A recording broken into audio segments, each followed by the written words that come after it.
básicamente porque sustentaría la argumentación de ello en lo que considero es un vacío en las palabras del expresidente César Gaviria y una posición políticamente irresponsable en las palabras del doctor Carlos Holmes. Y me refiero a lo último, porque está aquí presente el doctor Carlos Holmes. Aquí estamos hablando de vidas humanas. Y no de una o dos o cinco, de centenares de miles de vidas humanas de los colombianos. Es el tema de la paz o de la guerra. Y por tanto, cualquiera que sea la actitud, la posición política, la posición personal que se asuma respecto a asuntos donde se está dirimiendo la vida de la gente, deben ser asumidas con profunda responsabilidad. Tal cual un médico cuando se acerca a su paciente y sabe que probablemente, dependiendo de sus decisiones, depende la vida de su paciente. Los actores políticos y sociales de Colombia, los que han sobrevivido y son vigentes en este momento, los actores sociales entre los cuales están ustedes, al acercarse a este tema, deben saber que su posición es como la del médico. Nos acercamos a un tema tal cuyo resultado no es simplemente un libro, unas normas, unas letras, unas palabras, una manera de captar o no las buenas opiniones de la ciudadanía, sino que nos acercamos a un asunto del que pueden salir vivos o muertos. Y no 1, 5, sino 100.000, 200.000, la mayor parte de ellos humildes colombianos. De eso es que estamos tratando. Yo, escuchando las palabras del doctor Carlos Holmes Trujillo, me sorprendí. En primer lugar, porque si ese fuese el argumento del no, ya sería subsanable. No estaríamos en esta campaña. Y segundo, porque una cosa es lo que se dice aquí en el atril y otra cosa es la que se dice en las calles. A la ciudadanía para que vote no. Si el argumento del no fuese el que esgrimió el doctor Carlos Holmes Trujillo, que lo entendí básicamente en los siguientes puntos. Lo que ha dicho la fiscal vocera de la Corte Penal Internacional es que las declaraciones de las personas que lleguen al tribunal deben ser genuinas. 1. Y 2, que cree él, la justicia transicional no debería crear instancias judiciales diferentes a las existentes, porque las existentes son el juez natural. Incluso 3, un temor al volverse el acuerdo especial con las FARC, acuerdo especial humanitario de los tratados internacionales, se incluye dentro del bloque de constitucionalidad y se vuelve permanente. Son los 3 argumentos. Esos son los argumentos del no. Porque si es el primero, que las declaraciones deben ser genuinas, ¿y por qué estamos prejuzgando que no van a ser genuinas? O sea, ¿cómo se puede decir que no se acaba un proceso de guerra que nació en 1948 con un argumento que es un prejuicio? Pensar que las personas que en el futuro, guerreros y civiles, van a llegar al tribunal, no van a expresar allí una declaración genuina. Cuando además hay mecanismos que es la correlación entre declaraciones que permite saber si la declaración fue genuina o no. O sea, por eso es que vamos a decir que no se acabe la guerra económica. Ese es el argumento, un prejuicio. O el segundo, que la justicia transicional no debería crear instancias judiciales porque el juez natural implica que los tribunales deben ser los preexistentes. Entonces, ¿para qué justicia transicional? ese concepto que creó la humanidad, porque no es una creación colombiana, precisamente por una experiencia de conflictos armados y violencias creciendo en el mundo. Ese concepto de justicia transicional se creó para intentar que los aparatos judiciales preexistentes, incapaces de generar la solución a los conflictos, pudieran transitoriamente ser complementados o incluso reemplazados por tribunales flexibles, especializados de alta calidad, que pudieran dar por terminado el conflicto. Ese es el concepto de la justicia transicional.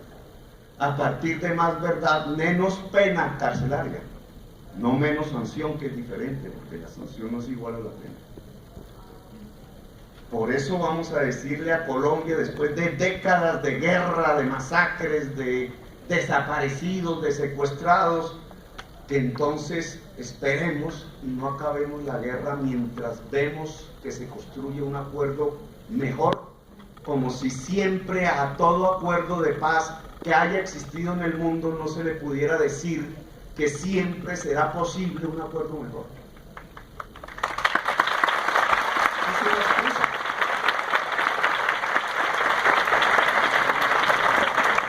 Yo pudiera mirar hacia atrás al acuerdo con el M-19 y decir, sí, el acuerdo pudo ser mejor. O con eso. Y entonces habría que decirle a los ya enterrados, resuciten para ver si pudiéramos hacer un acuerdo mejor. A Carlos Pizarro. Toda obra humana es perfectible, pero la realidad de la política y de la acción social y humana es que es imperfecta, pero avanza. Tenemos un acuerdo para acabar la guerra. Tenemos por primera vez en la historia una aceptación de las FARC para dejar las armas y acabar la guerra. Eso no había pasado antes.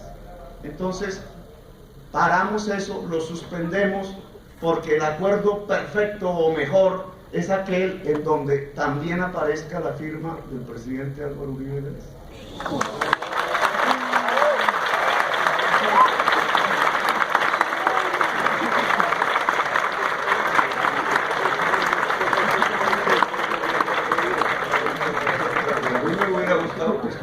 Y ahora voy a hablar de eso porque tiene que ver con los vacíos de la persona ausente.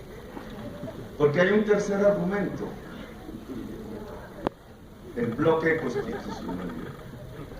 A veces cuando observo a nuestros políticos hablar con convicción aparente sobre estos temas jurídicos, y uno lo viera reflejado en la realidad que nos ha tocado vivir, a veces uno podría conceptualizar de qué manera el derecho puro, la lógica pura de los conceptos, su lógica interna, pudiera corresponder a las realidades sociales, pasionales y vitales de la sociedad.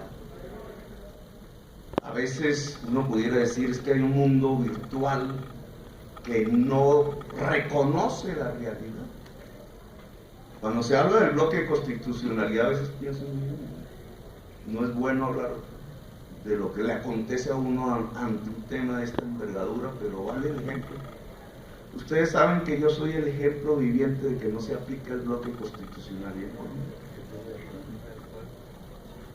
Porque hay un tratado internacional vigente, se llama la Convención Americana de Derechos Humanos, suscrito por Colombia creo que en 1972, por Pastrana debió ser, padre.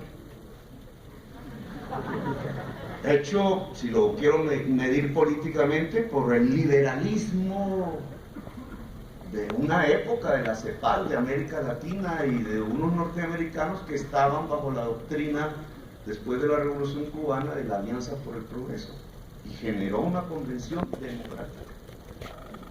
De ahí surgió la CIDH y todo eso. Ahí hay un artículo que es el 23, que es de los derechos políticos, y ese artículo 23 dice que ningún servidor público o funcionario elegido puede ser destituido sino por juez penal. Y Colombia firmó eso. ¿Ustedes creen que yo me beneficié de ese artículo? ¿Por quién fui destituido? ¿Era el señor Ordóñez un juez penal? ¿Era?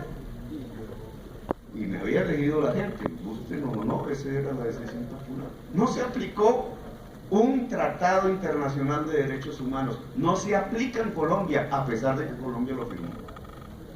Y hace parte del bloque de constitucionalidad. Y entonces nosotros pensamos que el acuerdo de paz, por llamarse acuerdo especial, se vuelve bloque de constitucionalidad y será permanentemente aplicado ad eternum, cuando en realidad aquí tenemos centenares de funcionarios y servidores elegidos que han sido destituidos y se ha cambiado completamente el orden electoral por decisiones administrativas, no penales. No es cierto el argumento. Además, porque una constitución la cambia otra constitución, o porque una constitución se reforma, y lo dice la Constitución, a través de un acto legislativo del Congreso, a través de una asamblea constituyente. ¿De dónde sale el temor de que lo que se aplica en la FARC dentro de 10 años o 15, si las condiciones colombianas hubieran variado, no pueden cambiar? No es cierto, son excusas. Y ahí la irresponsabilidad, porque son excusas construidas para un escenario que esconden otra realidad, una total, y es que hay una apatía de la sociedad colombiana actual, por muchas razones, por el peso mismo de la violencia para poder superar la violencia, y por otro lado, porque hay fuerzas reales dentro de la sociedad colombiana a las cuales no les interesa salir de la violencia, porque ganan dentro de la violencia. Y voy, antes de comenzar el punto